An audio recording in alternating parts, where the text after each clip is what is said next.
for so long, I've been focused on foreign policy when it seems like most of politics is not focused on that. And I've wanted to bring the boys home from all over the world, but I am willing to admit that maybe there is something that comes first, and that is bringing the Bozos home. So this is This Week in Common Sense, starring Paul Jacob. We're at the last week of March 2020, and Paul has written 5 stories this week on thisiscommonsense.com, and this is where we talk about them, one by one. Okay, last week we skipped all but one, but this week we talk about 5. Paul? You know, on Tuesday, we had a commentary called Bring the Bozos Home. And with the virus out there, you know, Rand Paul was tested positive. There are other, I guess, 4 other Republican senators, mainly because I think they hung out with Rand Paul, who are now self-quarantined. There are people in the House who are also self-quarantined. And it raises the whole issue of, wait a second, we may not have enough people to conduct business in Congress, not that they ever seem to get around it, although as we record this, it is Friday, the 27th of March, and they just passed a 2.2 trillion, which could balloon to 6.2 trillion bill, as I understand it. Supposedly there's somehow some sort of kicker in this bill that could take it, depending on what happens, to $6.2 billion or billion. No. Billions are chump change these days. We're talking trillions. And so anyway, this Congress did get something done. They spent several $1 billion. We're not sure how much just yet. But Congress could get in a situation with a pandemic, who knows what, that they might need to be able to vote remotely. And with technology being what it is, of course, this is a no-brainer. Why wouldn't we be able to do that? And let me just take a quick tangent to say there's been a lot of talk about all-mail ballots in the states, which I don't have a problem with all-mail ballots. I don't want automatic voter registration where people are registered against their will, basically, or without any consent. Because if you're mailing out ballots and you're mailing them to a bunch of people who didn't want them in the first place, I'm a little concerned that there could be funny business. Not alleging that every election is decided by voter fraud, just let's not encourage it. So I don't like that, and I want to be careful on any of this stuff. And anytime there's a crisis, I think you have to be very watchful of what politicians do, because they love to use a crisis. You know, no crisis goes to waste, and to load ridiculous crap, and both sides do it, into some of these bills. And the other thing that I think we'll see is a huge expanded early voting period. And most people like that. Gives them more opportunity to vote. I'm all for more opportunity to vote. But early voting is a huge advantage for incumbents. And the reason it's a huge advantage for incumbents is twofold. One, incumbents have more money almost always, because of course everybody who is invested in the political process wants to give to them because they got to vote right now. They're already in power. So of course you want to fund them. And you know, a lot of times when the challenger wins the election, you have a bunch of lobbyists going, oh, I better write a quick check to the challenger. But they don't want their name on the challenger's campaign finance report. So because then the incumbent who's sitting in power could, you know, kind of use that power against them. That's how politics works for people who have a financial interest in it, the special interests. And so that means that incumbents have more money. Well, if voting is over a 2-week period, you have to have a certain amount of money to be on the airwaves that entire time, to be online, to be in the mail, to be on the TV, the radio. If that is expanded to 4 weeks, now all of a sudden you need twice as much money, or you're going to have people voting for a couple weeks while the incumbent is advertising to them and you're not. So anytime you expand the election time, you expand the cost of elections, and anything that makes elections cost more helps incumbents who have more money. But here's the other thing. oftentimes, and not oftentimes, virtually every single time ever in the history of mankind, the incumbent has name recognition that's higher than the challenger. About the only time that wasn't true is in the 2016 election, when Hillary Clinton, who had nearly 100% name ID, was up against someone who'd never run for office before, Donald Trump, who had almost 100% name ID. So there are times where a challenger is so famous that they have equal name ID to the incumbent, but most times it's not anywhere close. And all the campaigning and spending of that challenger starts to catch up with the incumbent and keeps catching up. It's the little train that could, and it's trying to get up the hill, but it usually doesn't get to the top of the hill where it's competitive head to head against that incumbent in terms of name ID and knowledge of that person and comfortability maybe with that person until it gets right up to the election.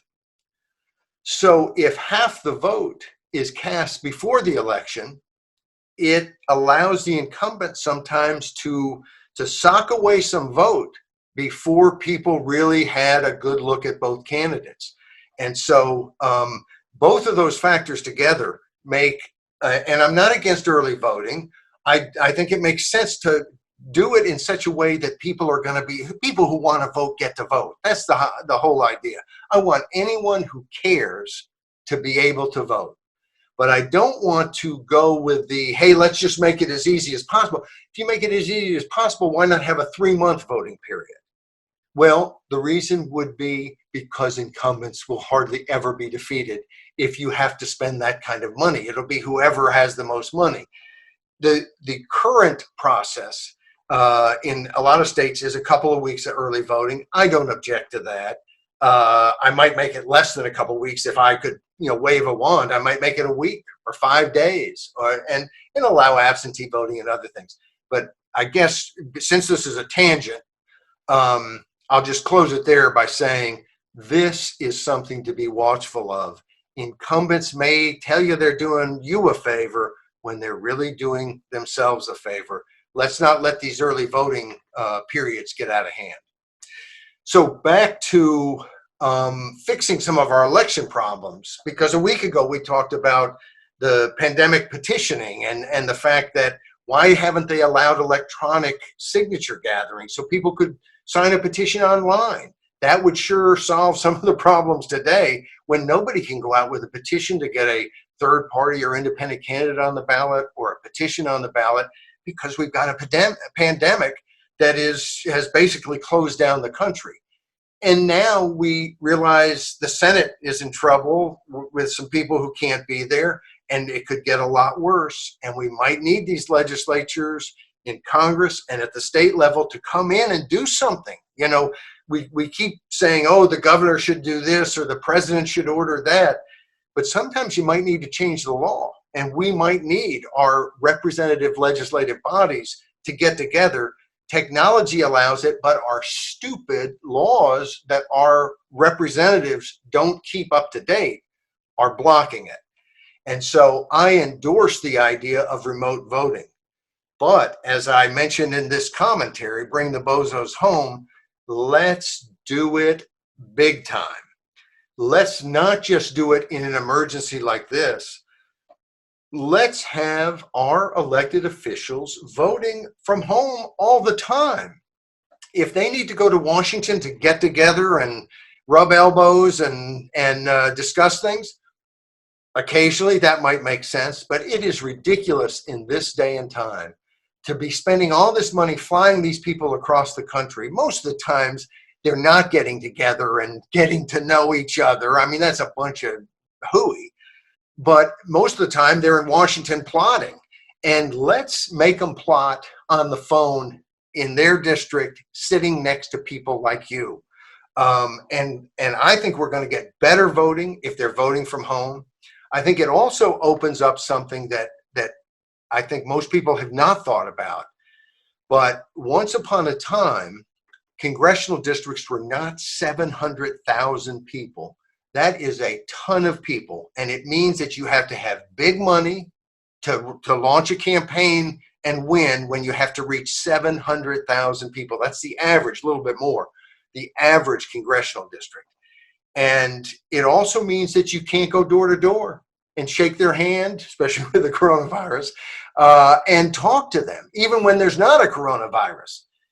And we need smaller districts so that our representatives are closer to us. So that when 20 of us call them and say, what are you doing? Do you realize how this impacts us?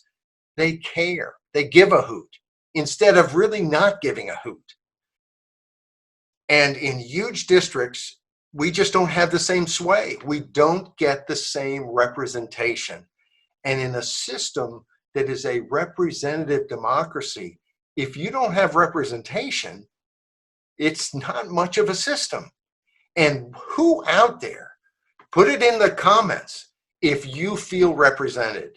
If you feel like the Congress represents you, or even your own congressman really represents you, put it in the comments. If you don't, you might put that in the comments, because I'm convinced that hardly any of us, even if the representative is someone we voted for every time, we don't really feel that that person's representing us. They might be better than the bad other party, whether it's blue or red, but they don't represent us.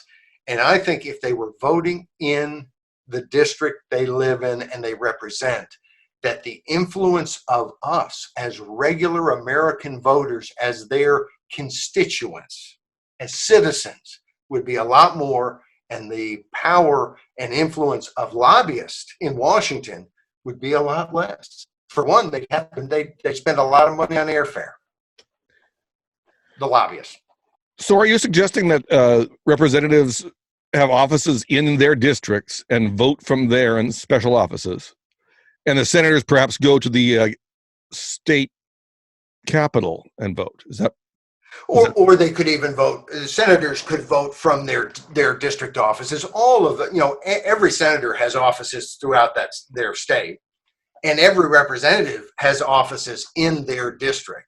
Now, they also have the office in Washington, but they could easily vote from their district. And I think the technology's there.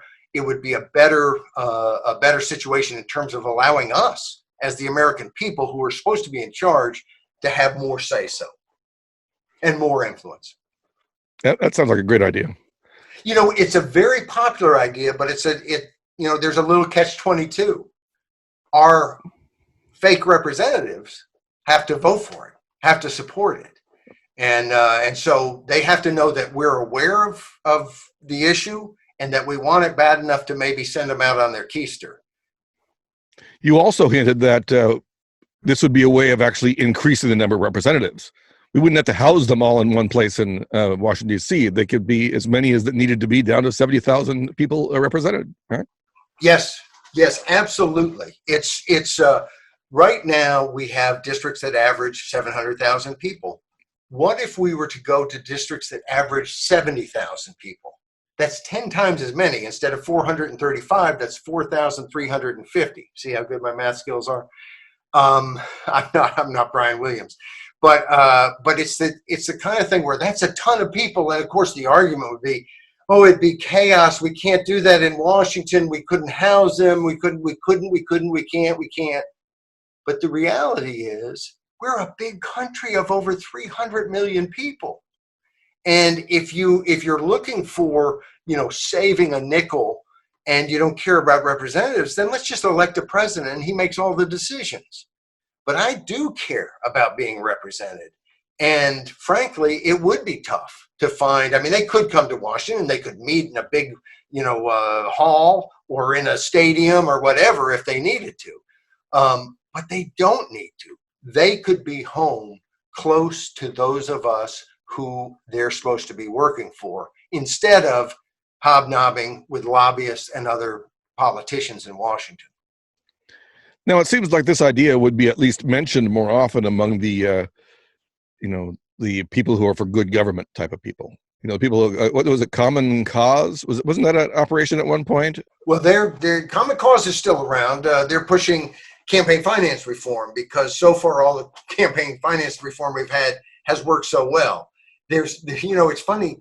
I haven't seen any campaign finance reform passed that after passage changed the way people talked about the problem.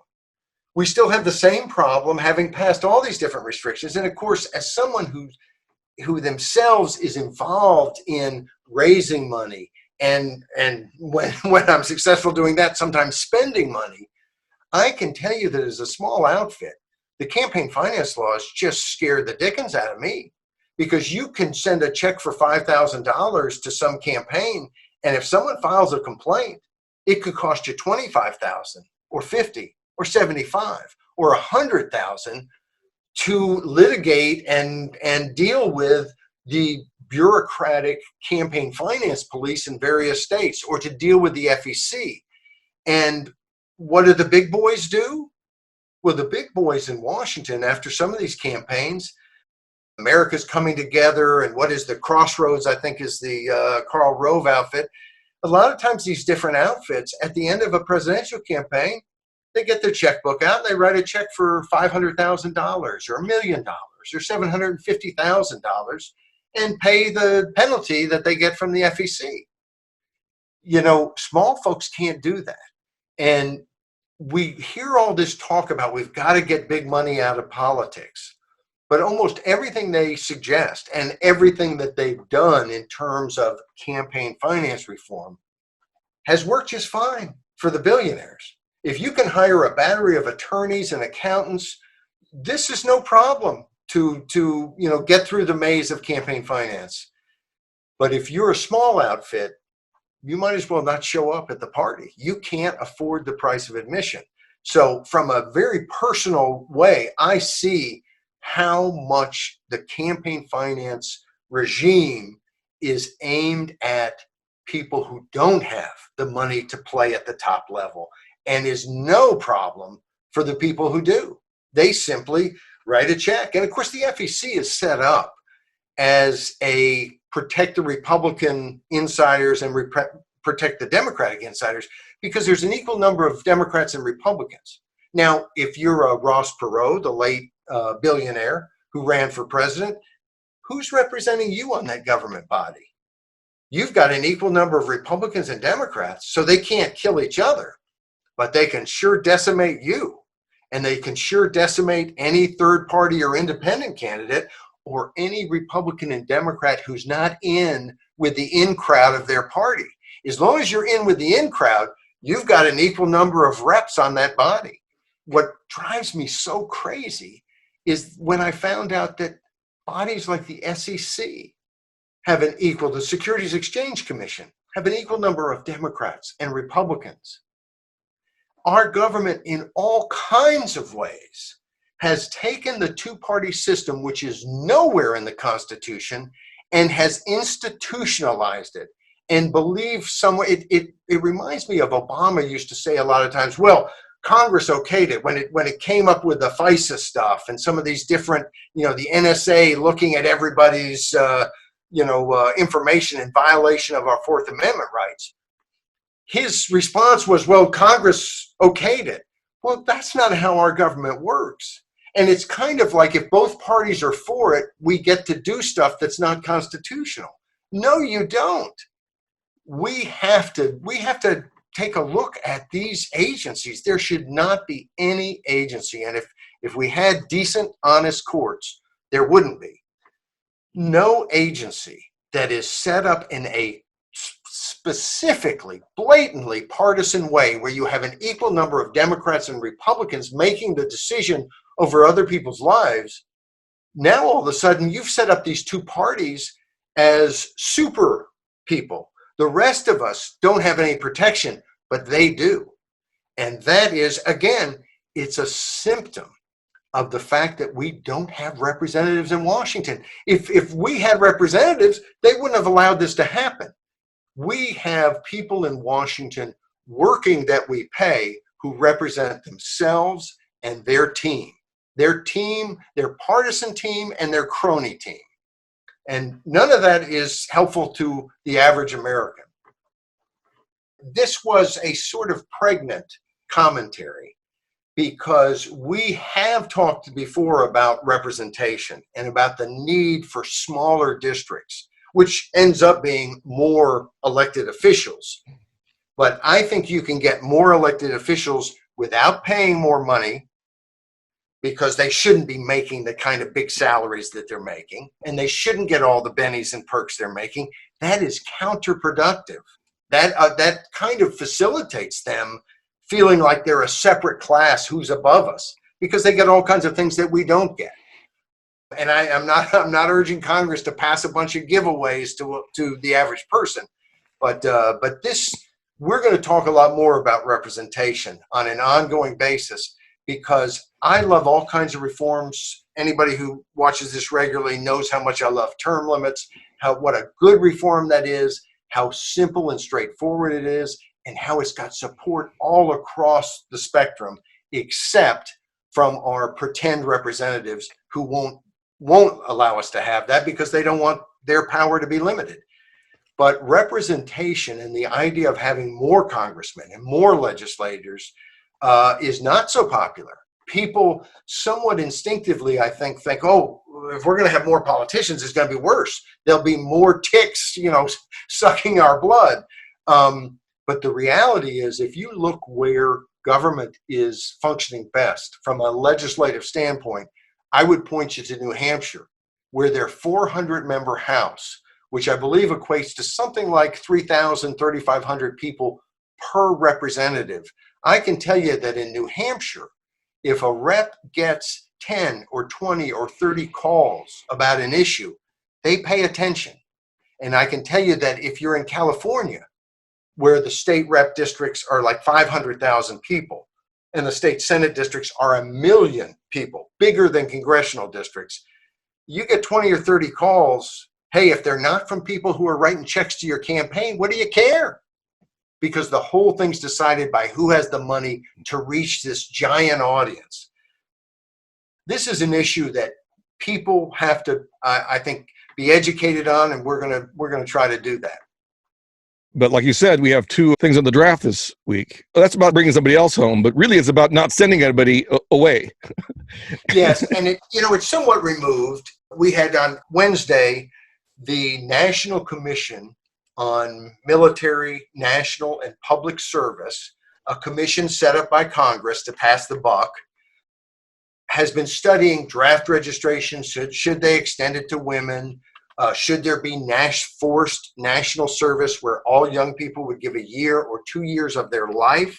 And by give, I mean have taken from them a year or 2 years to do whatever. And it's pretty obvious that, of course, the government doesn't have, slots to put all these people in. This is, big government people's, big dream is somehow to control young people. And so often it's argued that we need some sort of national service to create greater cohesion, because, older people are partisan warriors who don't listen to each other. Well, then draft older people, not young people. And frankly, don't do that either. But the real issue here was draft registration. And a former Bernard Rosker, who was when I was 20 years old, and they brought draft registration back, and I refused to do it. It was under Jimmy Carter, and Bernard Rosker was the head of Selective Service at that point. He has testified that there's no need for this, that it is a program that you could start up at any time if you actually wanted a draft. So that all of this is really a big thing to kind of tell people, hey, we can get you anytime we want. And I look at it and I think we don't need it for military defense. It is only really there for different people to scheme up. Either we need it because people don't believe in the war, that our leaders, I have hand quotes, our leaders are trying to get us involved in, or because they want this big pool of manpower to do all kinds of different schemes. But when I have a daughter who's 20. I know other people who are young people, and the last thing we want is for the government to somehow, get in the way of them. my daughter's working all the time. She's going to school. She's getting good grades. She's planning her life. That's what freedom's all about. I know so many of her friends that are working as well all the time to get the money to go to school. And somehow we're going to act like we can whip them into shape by taking them away from their lives and putting them into some stupid, either we're going to put them into a military misadventure, or we're going to find some civilian purpose like sweeping the streets that we're going to pretend is going to better them and better our society. It's ridiculous. But part of it just comes down to registration. Don't we want a list that would be there if we needed it? And the answer is no. And it's no because this list is a worthless list. This is another pretend government program. If you were a ardent believer in the draft, and I am decidedly not, but if you were, you would not favor this if you knew what it was all about, because this list they have is next to worthless. In fact, Bernard Rosker said it's worse than nothing, because it pretends to be something which stops people from planning how they would get a good list. And let me tell you why. Someone is supposed to register. Now, in my day, you had to go down to the post office and sign up. And even though they were threatening you with, 5 years of prison and a $250,000 fine, they pretended that doing that meant that they had this list of people ready to defend the country. And the truth is, young people are ready to defend the country. So are other people, if there's a real threat. But the idea that browbeating someone into signing their name so that they can get government benefits shows some great national resolve is a joke. And to pretend that the people in Beijing or in Moscow are somehow quaking in their boots because we have a list of young people who, of course, after they sign it, are the most mobile, transient group in our whole society, and probably have 27 addresses in the next 2 or 3 years. And so the address we're going to send it to is not going to be the address where they live. It's a ridiculous program from that standpoint. But my opposition to it is, I don't think we should be relying on a draft. I think we should be relying on the fact that we will, as Americans, step forward and defend our country. And if you really believe we're not prepared enough, then let's get better prepared. And this is what I mean by that. Instead of this stupid fight over a stupid list where you're going to force people to sign their name to be drafted later, why not offer training to people? Why not say, hey, we will train you for a 6-week period or a 3-week period, but we will teach you the basics. And maybe we'll teach you how to fire a gun. Maybe we will teach you how military things work. Maybe we will just ask you, like you could have a voluntary registration. Would you be willing in a time of emergency to come forward? Sign up here. Now that would be a list that actually mattered. Or maybe we pull people in and we test them as to whether they would make it, whether they would be in the military, because they're saying that 70% of young people are not physically qualified to be in the military. Well, I think there's a lot of young people, some wouldn't, but a lot who, if you said, we want you to come as a patriot and let us know whether in an emergency we could call you and you would then be physically able to serve, they could check those boxes so they'd be much more ready. It's not about readiness. It is about, and this just, I can't see any other reason, but it just seems so sad and sick. I'm convinced it is about the fact that they do not want to give up this moment in which they get to tell people, you belong to us. We can grab you anytime we want you.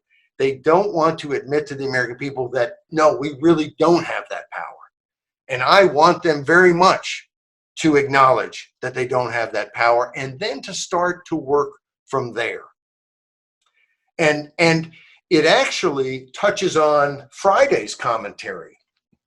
And I'll just mention this, and because there's more to talk about draft registration, and then we'll get back maybe to what I'm calling the midterm coronavirus grades.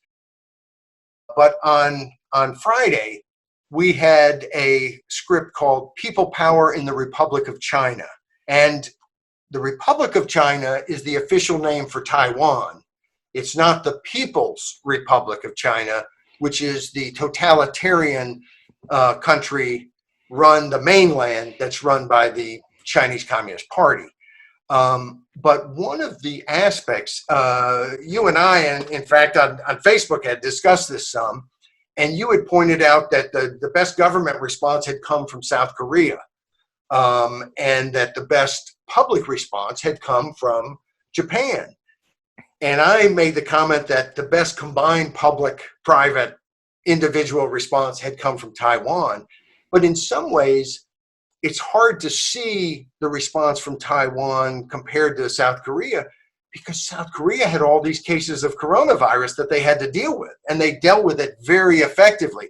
They played catch up. They started doing testing, which is, of course, something that in the US we need to do a lot more testing, because if you can test, you can kind of separate the sick from the not sick, and you can allow your economy to do things. You can allow people to go to work instead of stay home and get checks from the government printing press.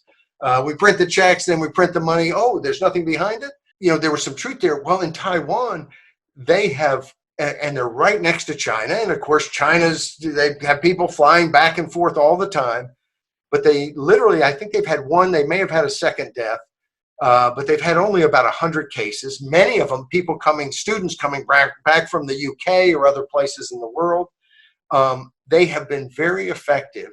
And of course, in the whole course of this, what's happening in this country, we see governors and mayors saying, you need to shelter in place, and closing all the businesses and so on, and acting, I think, in a somewhat draconian, dictatorial fashion. And in all kinds of discussions you hear, that's the way it has to be, because, there's numbskulls who aren't going to do what they ought to do. But of course, I always respond, you know what? Even when you order it and threaten people, you still have numbskulls. There is no repealing numbskullery. It's out there, and it's going to be out there. And so what you want is a back and forth with people. Anytime what I would do if I were president or governor or mayor is to look at what I thought needed to be done, and then go to the public and say, this is what I'm asking you to do. This is why. And then you assess. If people are ignoring it, well, then maybe you take other actions. But the last thing you would do is come down heavy-handedly, because you don't have to. You want that response from the public. You want the public to feel part of it. We're all in this together. And you can say we're all in this together. But if you then issue orders and tell everybody what they're going to do, whether they like it or not, without any back and forth with the public, well, then we're not really all in this together. We're the peons and you're the leaders, and we do what you say. And in those types of societies, things don't work out as well. And we pointed out that in Taiwan, as much as their government went to anybody who had it and said, who have you been in contact, and had elaborate ways to track that, they didn't order everybody to do things. They relied on the people of Taiwan voluntarily doing things, voluntarily saying, here's who I've been with, and here's where I've been in the last few days. And then they followed up on that. I am convinced, look, we are all suffering from this thing. I'm sure that there's an 18 or 22-year-old or somebody who's 68 who's an idiot out there right now at this moment. But that's always going to be the case. What we want is the maximum buy-in and maximum unity of the rest of the population. And that comes from treating people like free individuals with brains. And it's all about, as we said in the commentary, responsibility. With freedom comes responsibility. And with the expectations of responsibility comes the desire from the people you're working with to rise to that occasion. You see it in the workplace. You see it in sports. You see it in schools. Recognizing that you're dealing with free people. You don't act like the butchers of Beijing. You don't act like dictators. You act like the representatives of a free and responsible people. And all kinds of good things happen. And we see the good. We see people doing all kinds of wonderful things because we're under the gun. And that's when we should be at our very best. But it removes that when all of a sudden we're fighting about who has what powers and so on.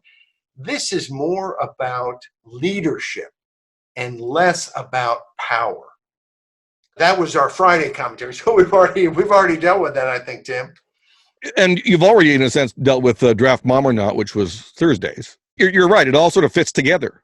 It does. And we didn't plan it that way. It just happened. It's the spontaneous order. There is one more thing, though, I think, to talk about drafting mom.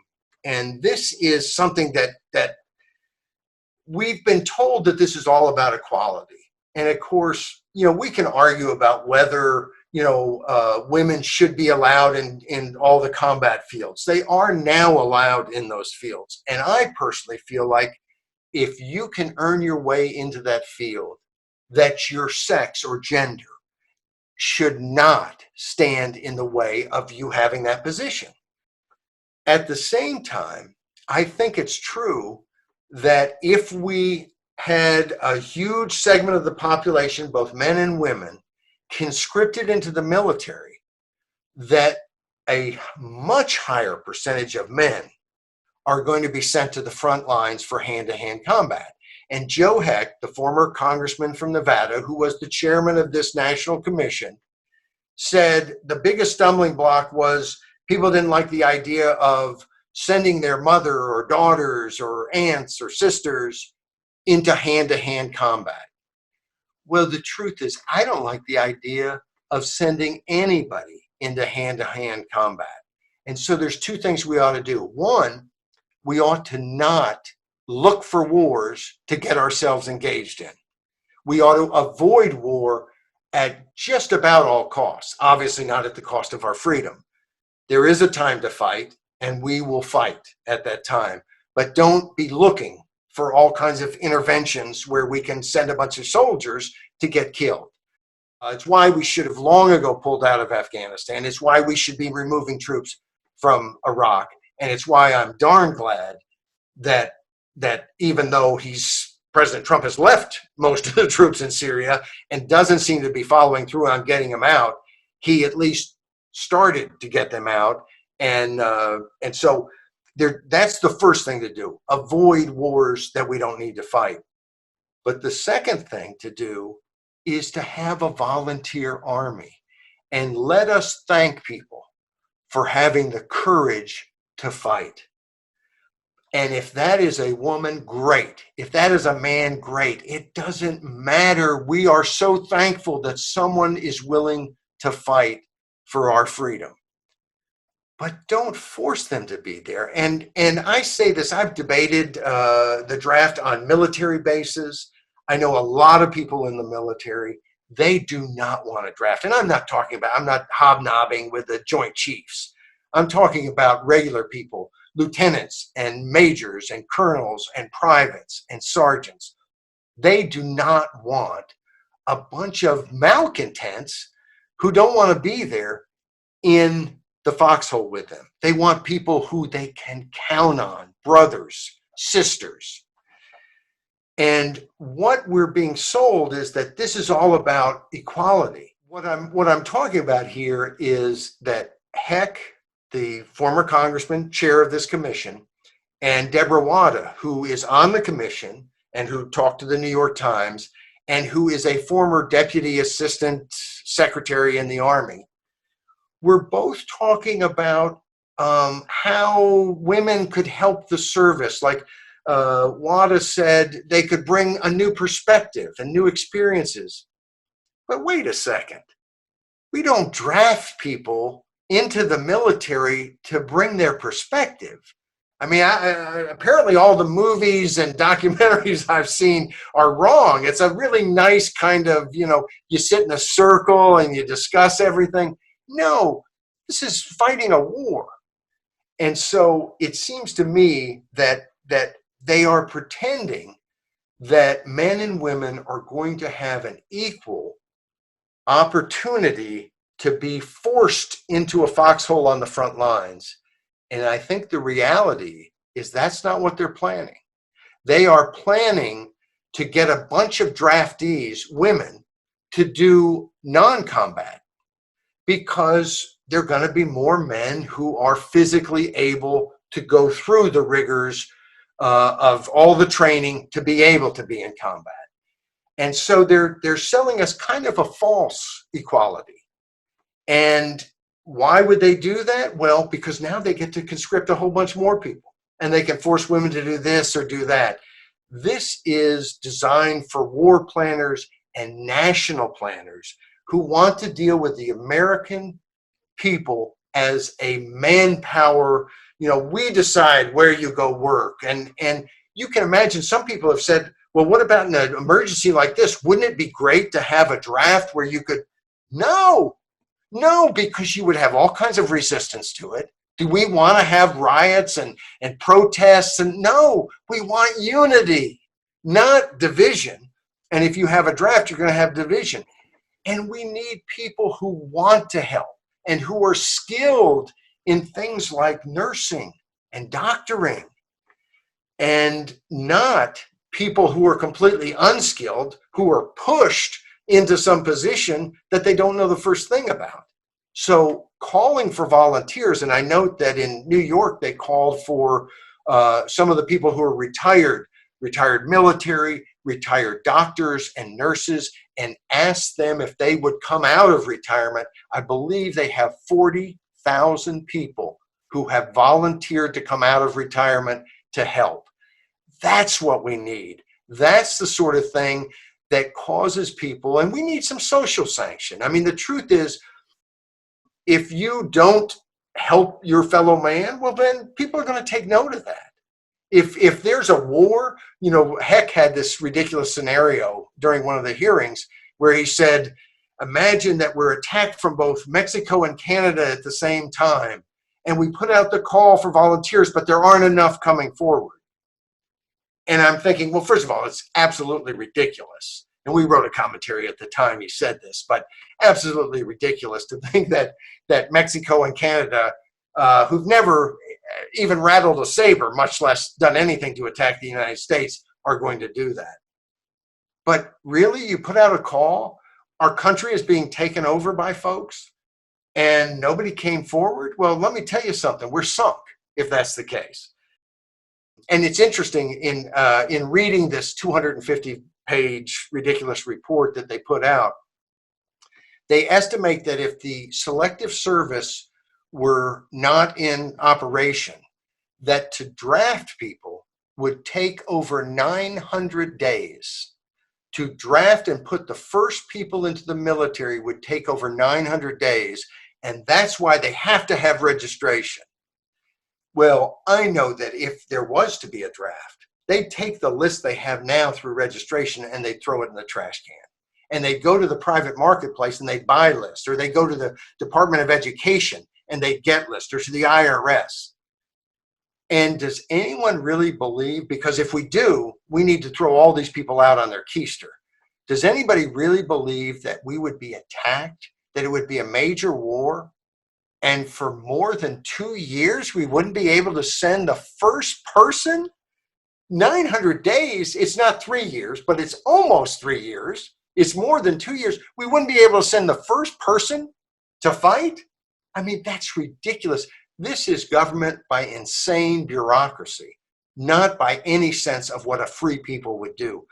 If that was the case, we would have militias going to fight this war. We'd say, forget the federal government. It's going to be 2 years and we'll be taken over by Mexico. The crack troops from Canada and Mexico will have controlled our whole country. I mean, it's insane. This though is what they believe makes an argument for having draft registration. They're so incompetent, they couldn't run a draft without having this organization, this agency already in place. And of course, we wouldn't need the draft. If we were actually attacked by anyone, you put out the call and you're going to have long lists to write everybody's name who's standing outside that enlistment thing. And I went to prison for 5.5 months because I refused to sign my name on a draft registration form. I just turned 60 years old. I know I don't look it. I look a lot younger. But sometimes I like my humor. Anyway, I will be outside asking them, can I get in? That I can do some push-ups. I'm not so out of shape. We want to be free people, and we will be, whether they facilitate it or whether they stand in our way. And when I hear some bureaucrats say that it's going to take 900 plus days for them to deliver a draftee if they don't already have the agency in place, I think it's ridiculous. And it shows that their thinking is not the thinking of a dynamic free people. It's the thinking of a bunch of ridiculous bureaucrats. Now, I seem to remember that you may have had something to do with one of my favorite oddball novels that dealt with the draft, which was The Rainbow Cadenza by J.Neil Schulman. And he found, in his imagining of a science fiction future, he found something to do with women draftees. Yes, he did. And when I was in prison, he asked me to write, I think there were 7 afterwards to it was the second printing of the novel, The Rainbow Cadenza, and asked me to write one of them. And I was so excited that I turned it in fairly on time. And jokingly afterwards, Wendy McElroy, who some of my listeners will know, sent me a note saying, wait a second, I thought your afterword was good, but you cannot be a writer. If you're going to send in stuff that on time, you're making the rest of us look bad. So I've never let that happen again. No, it's an interesting novel because it's futuristic, and the idea was that they had found a way to get a lot more male babies than female babies. And because they were constantly at war, they needed more male babies to grow up and be soldiers. And so there became this huge problem where you had so many more men than women, which of course reminds one of what's happened in China with the one-child policy, which is now the two-child policy. But anytime you have the government deciding, whether you can have a kid or not, bad things have happened. And China is way out of whack in terms of having more men than women. And now in this science fiction novel, the government decided in their infinite wisdom that they would solve this problem by drafting women to be prostitutes in official government bordellos. And of course, it was about the resistance to that and trying to overcome this conscription-based society that had screwed everything up by wanting to make men simply war fighters, and now was screwing everything up by making women strictly sexual objects. In some ways, as I wrote, there was a famous quote, and I believe it was General Wickham who did it, but he had this quote where he said, he was talking about how good the Army was, and he said, they follow orders and they die. And, whoa, that's great. And of course, in a war, sometimes you have to follow orders, you have to take a hill or fight, and you do die. So I don't begrudge him that. But that is exactly what conscription is about. If I die fighting an enemy and defending freedom, that is a noble death. If I had a loved one who died that way, I would mourn the death, but I'd always be proud of what they had done. When instead we are mere objects. We are so much cannon fodder who's just forced to go fight wars, whether we believe they're right or not. Then we do die. And if we don't die physically, there is a death of the spirit. There is a death that we are living our lives not for us, but for some stupid bureaucrat or politician in Washington. And frankly, the people who have sacrificed, the people who took, Omaha Beach, they, so many people lost legs and limbs and died, and you just cherish the sacrifice they made. But you want a society in which that decision is an individual's decision to go in. Now, obviously, if everybody who is in the military could have that day said, oh, now I'm going to make a different decision, that's not how it works. But people are willing to sacrifice. And for our government, whether it's the coronavirus or whether it's D-Day, for our government to treat them like just things that can be ordered around, instead of living, breathing loved ones who are sacrificing because they care, because they love their fellow man, it cheapens it, and it's outrageous. And of course, in making this whole thing about equality, I began to kind of look at it and realize they're not talking about real equality. And I'm not for real equality. I don't think, that, you'd have real equality of race and gender and so on if after a war you'd say, okay, well, this many people who were white died, this many people who are black, we better kill a few more here to even everything up, or male, female. That would be insane. Now, it might be suggested by some of the people who make policy in America, but or who argue that somehow everything should be racially or gender-based or what have you. But I'm not for equality of outcome. You're never going to get that. And, more men are going to die in a war probably than women. So be it. It doesn't mean that a woman couldn't be part of that military and that combat unit. And it doesn't mean that women aren't going to die too. They are. And, but it does mean that people are doing these things as free people and not simply because the government ordered them to do it. And we've had scripts that we've written about the draft because people suggested that the draft would help us control foreign policy.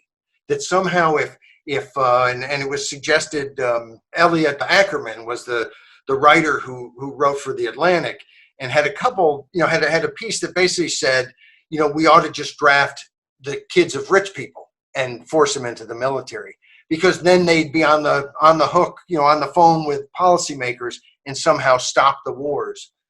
But the reality is we had a draft for post-World War II. It didn't stop our involvement in Korea. It didn't stop our involvement in Vietnam. In fact, it facilitated our involvement in Vietnam, where we got sucked in more and more and more. And it wasn't, people think of draft resistance stopping Vietnam. And I think it did to a large extent. But that was many years into it. And the idea that somehow the way to control our out of control government, out of control because we don't have real representation, as we talked about earlier. The way to stop that is to give them the power to order our kids into their service directly without any choice. That just seems insane. More freedom, not less, is going to have more control. I think with the volunteer army, if we got involved in something like Vietnam, you would very quickly see that people weren't joining the military, and they would have to deal with that much, much faster than they would with a drafted, conscripted army. Well, last week we only did one story. The first time ever we didn't do all 5 stories. I'm thinking that maybe this week, instead of doing all 5 stories, we just don't do one of them. Go to Mondays. It has an interesting contrast to everything we've said with this podcast, and then give us some feedback. I like it. And Mondays was how unwarlike. So it was about our response to the coronavirus, which has also often been called a war, but has, we're not treating it like we would treat a war. And we pointed out some of the reasons why. So I encourage people to go to thisiscommonsense.com. You can find that and find a lot of other commentaries 5 times a week, Monday through Friday. Every day we have a commentary. And then on the weekend, we have a video podcast on Saturday and an audio podcast of that same podcast, but on audio on Sunday. They can get it at Stitcher and at SoundCloud, and soon maybe a few other places.